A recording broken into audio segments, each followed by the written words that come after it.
Hi, this is Mary. Thanks for taking the time to watch this presentation on Impact Cascades, the adaptive approach to evaluation. I'm Mary Joyce, and I'm the founder of Do Big Good. We are an impact measurement firm, and we measure social change. So we're about to talk about impact cascades, but first, what is impact in the context of social change?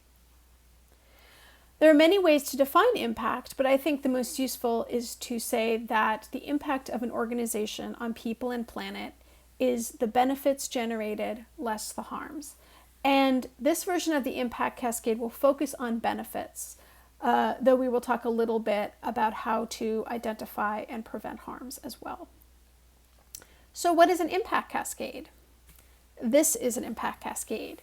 It is a model created by Do Big Good to map, measure, and manage the path to impact.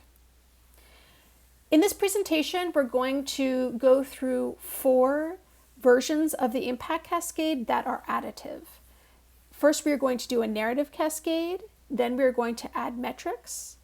From those metrics, we are going to select KPIs, key performance indicators, and from there, we will add targets to have an impact cascade that one can use for managing projects.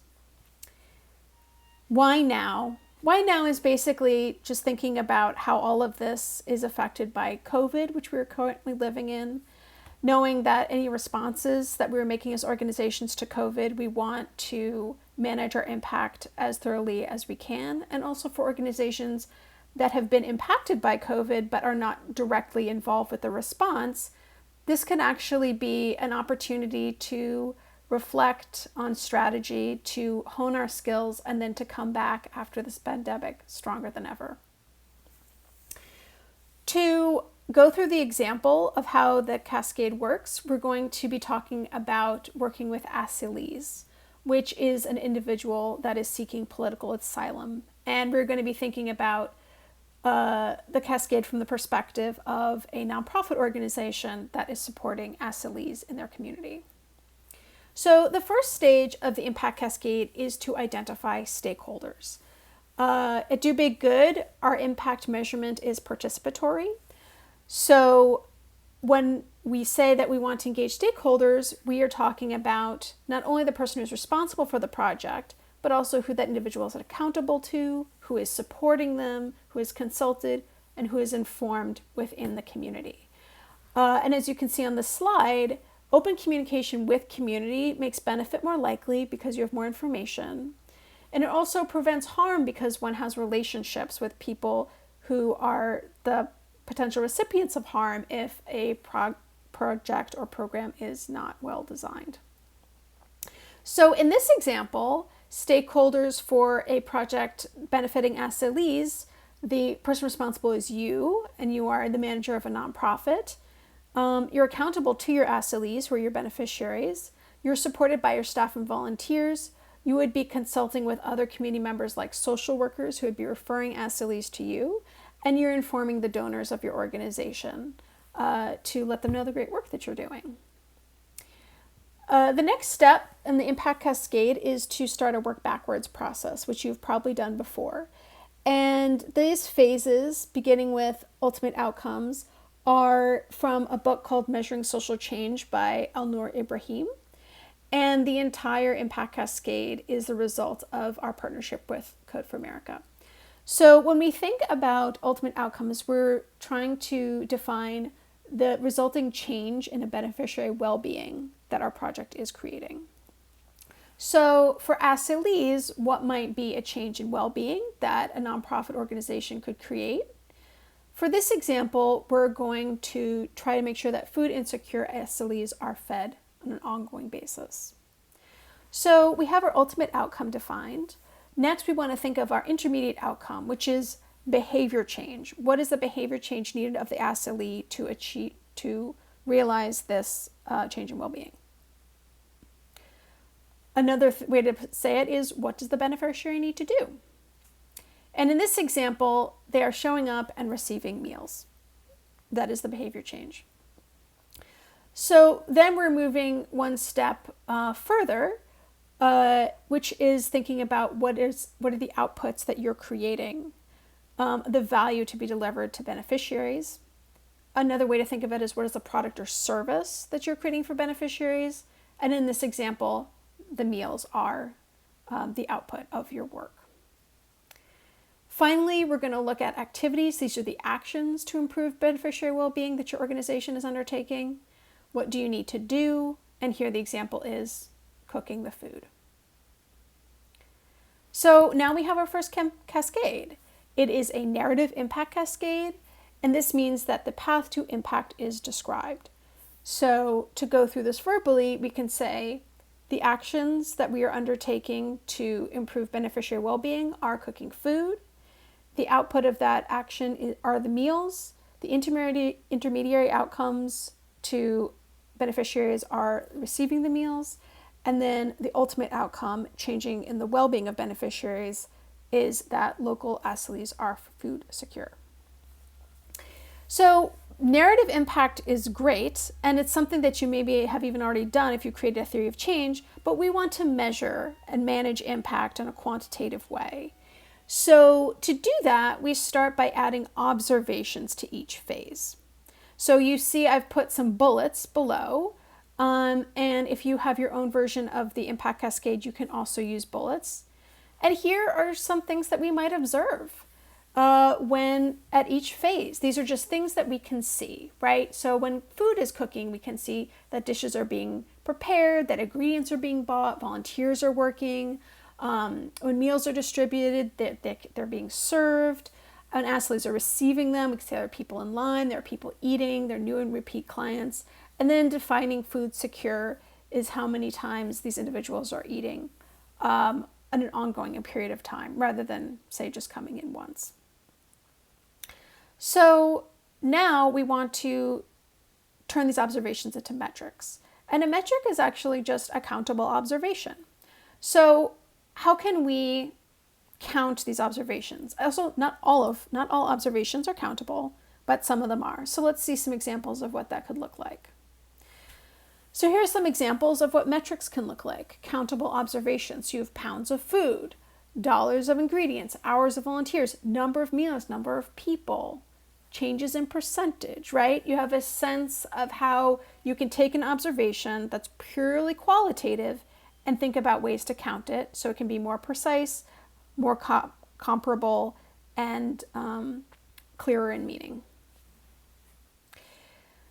Finally, to get your metrics into really good shape, you want to make them time-bound. So, for example, thinking about hours of volunteer work per year or per week, or an average per day, meals served likewise, in what time period are you thinking about, similarly with change in new clients, and for your ultimate goal of being food secure. So now we have our metrics, and we have created our second impact cascade, which is the impact metric cascade. In this cascade, each project phase is linked to countable observations. And you'll also notice that above each blue box, the narrative pieces of the cascade are now integrated into the cascade as well. So we have activities, and instead of a generic description of actions, it says cooking food. Outputs, instead of a generic description of value, it says meals. Intermediate outcome, instead of saying a change in behavior, we have receiving meals. And ultimate outcome, instead of change in well-being, we say food secure. And then we have the metrics for each phase. But I think we can make this better. Because this is actually, I think, too many metrics. No one has time for this. No one has time to collect so many metrics. So I think that we should actually have key performance indicators. That is, we should select from the metrics what is the most informative about the goal for each phase, cooking the food, the meals, receiving food, being food secure, and also which is most feasible to collect, right? Because if a metric is so hard to collect data for, that you don't actually collect the data, then you're not going to learn anything. It's not going to help you manage and measure impact. So I've selected from these different options for metrics, just one metric per phase. So for activities, it's pounds of food prepared per day, intermediate outcome, % change in number of assays served, right? So that means we're kind of trying to increase the number of asylees that are being served every week. Those are 2 examples. So this is the final cascade that we're now about to create, which is we want to use these KPIs to create targets. So a target is a number or range that serves as a goal. So here's one way to turn these KPIs into targets. At least 80 pounds, at least 50 meals, 5% new, between 60 and 80%. And we can see that these targets are expressed in different ways. Some of them are precise numbers, such as 5%. Some of them are ranges between 60 and 80. And some of them are ranges that are expressed in an even more open-ended way, such as at least, which means, that number or above. At least 80, 80 or above. At least 50, 50 or above. And basically you want to be as precise as you can, but often we have incomplete information and a range is fine.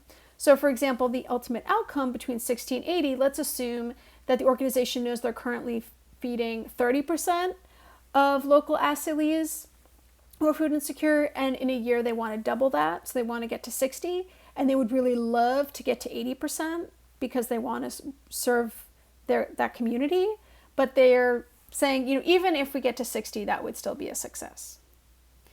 So this is the final cascade, the impact management cascade, where each phase has a metric-based target.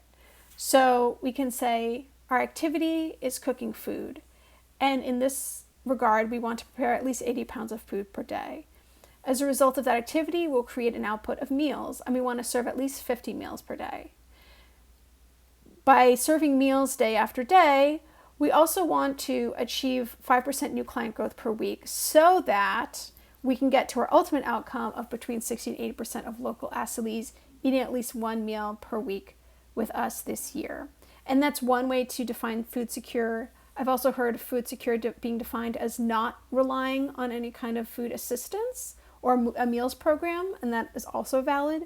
This is just a way of defining that concept in this example. So this title of this presentation is about adaptation, the adaptive approach to evaluation. So how does adaptation fit in? Basically, if you're not meeting a target, you adapt, right?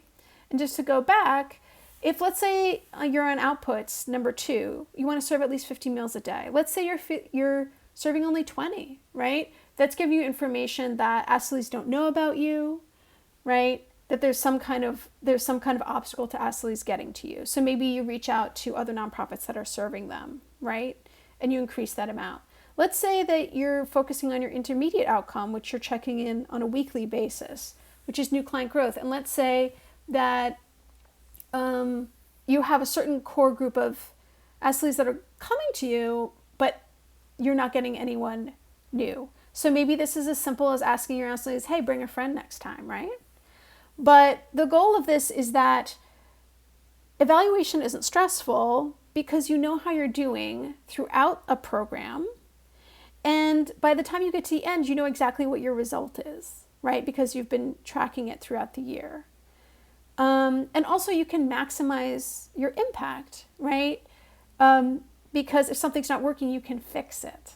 And that is really the goal of using an impact cascade approach. So here's the TLDR of the impact cascade. You start by convening your stakeholders, you describe each phase, you add in observations, you count those observations to create metrics, you select the best metric per phase as a KPI, you add targets, and then you adapt when you fall short. And that is the impact cascade approach to managing, mapping, and maximizing your impact. And please do be in touch if there's any way we can help. Thanks for watching.